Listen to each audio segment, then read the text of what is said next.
CEO Ronald Hickler from Creating the Difference, doing some ball testing today. Want to show you some product. So you can see we've got a little issue there with our bowler. We've got Specto to give us some actual performance data. You can kind of see what's going on here. What we're going to do is we're actually going to sand his bowling ball. And we're going to show you how we're going to sand it. So let's take a look at this bowling ball.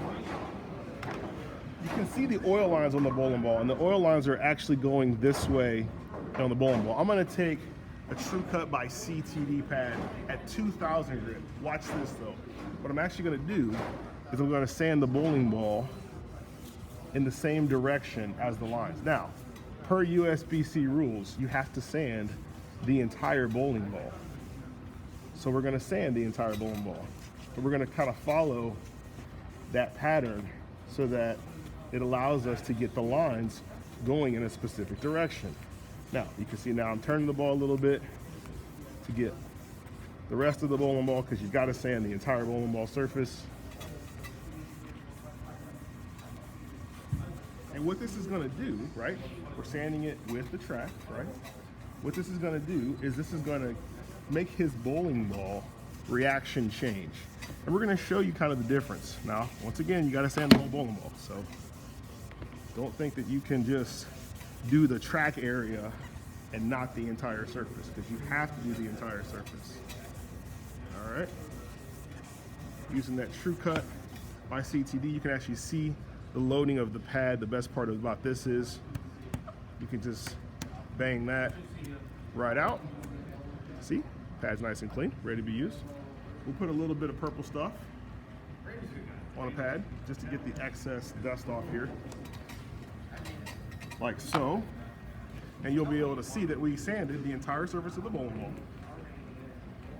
in as uniform as possible condition. And the lines are actually following the direction of his ball track.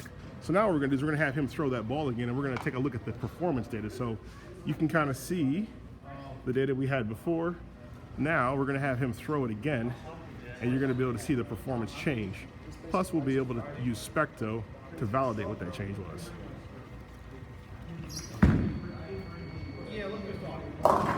So it hooked more, right? The ball definitely hooked more. So we go take a look. So you can kind of see here. You want to show that shot? So that ball definitely hooked more, but it wasn't quite enough, right?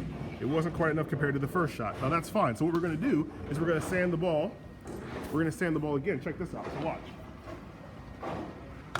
Now what we're going to do is we're actually going to sand the ball perpendicular to the ball track. So watch this. See the lines? Watch this. We're actually going to go this way. What this is going to do, sanding the ball this way, will actually make the bowling ball hook earlier. Because obviously we sanded it, right? That was good, but it wasn't enough performance. So sanding the bowling ball perpendicular fashion is going to give you more performance. Now, same concept here. You have to sand the entire surface of the bowling ball. So even though we're starting sanding this way, we got to get over here. We got to get over here. We got to get over here, right? You got to sand the entire surface of the bowling ball. I can't stress that enough. If you don't sand the entire surface of your bowling ball is illegal. Period, point blank, end of story. That bowling ball will get kicked out of competition. But you are allowed to sand the bowling ball any direction that you want, as long as it's consistent, which now we've done. Once again, we want to wipe off the excess. You can see that pad. One of the best parts about TruCut by CtD is that that pad loads up, but it keeps the ability to keep cutting. And like I said, you can watch that dust fly, knock that right out. Now, with that being said, to all the proprietors that are watching this video, we want to make sure that we clean that up. So we would definitely wipe off this area and the floor just to get the dust off, so we don't want dust all over the place. Now, this bowling ball now has lines that are going perpendicular to the track. So now what we're going to do is have him throw it again.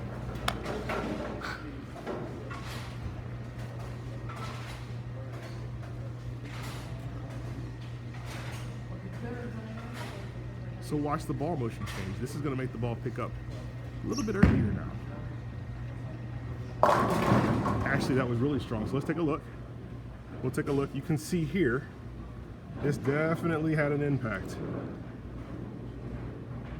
So that's what happens when we actually sanded the ball perpendicular to the track. So show again, show out how it was initially. This is the initial shot. Watch the ball motion there. This is when we sanded it parallel to the track. And this is when we sanded perpendicular to the track. Now you've just learned a new way to change your ball reaction. CEO Ronald from Creating the Difference. Have a great day.